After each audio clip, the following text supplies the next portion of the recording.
তোমরা শিলিগুড়িতে স্বর্গীয় পুণ্যশ্লোক মহাত্মা নগেশ ব্রহ্মচারীজির পারলৌকিক উপাসনায় পুষ্পাদি সহ নানা স্থান হইতে দলে দলে আসিয়া কেবল আমারই আনন্দ বর্ধন করো নাই, নিজেদের কল্যাণও বৃদ্ধি করিয়াছ।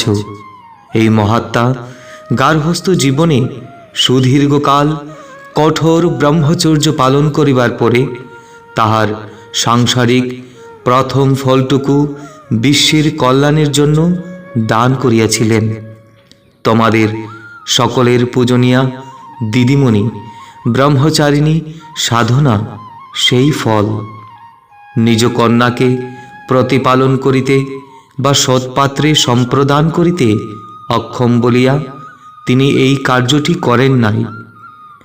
অবস্থা তাঁহার খুবই ভালো ছিল এবং দান পুণ্যের খ্যাতিতে সমৃদ্ধ একটি প্রভাবশালী পরিবারের তিনি কর্তা ছিলেন।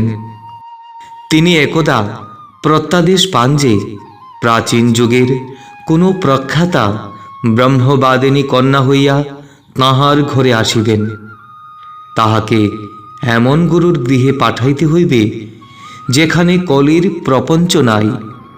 তিনি বহু সাধু দর্শন ও বহু তীর্থ পর্যটন করিয়া 6 বৎসর পরে একদিন আমাকে আবিষ্কার করিলেন। কিভাবে তাহার আর আমার মিলন হইল?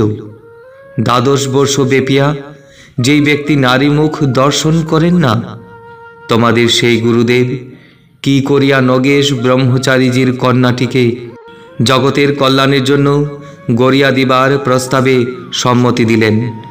সেই সকল ইতিহাসের সহিত কতকগুলি অলৌকিক ব্যাপার জড়িত রহিয়াছে।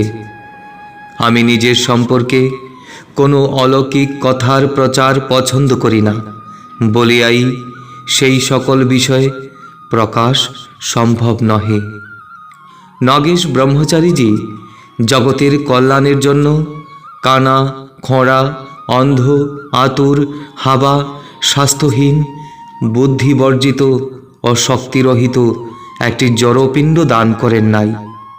তদুপরি তিনি আমরণ তোমাদের মধ্যে শত শত জনকে নিজ লক্ষ্যে স্থির থাকিবার অবিশ্রাম প্রেরণা দিয়া তোমাদের চাঞ্চল্য বিনিবারণ করিয়া অশেষ উপকার করিয়া গিয়াছেন।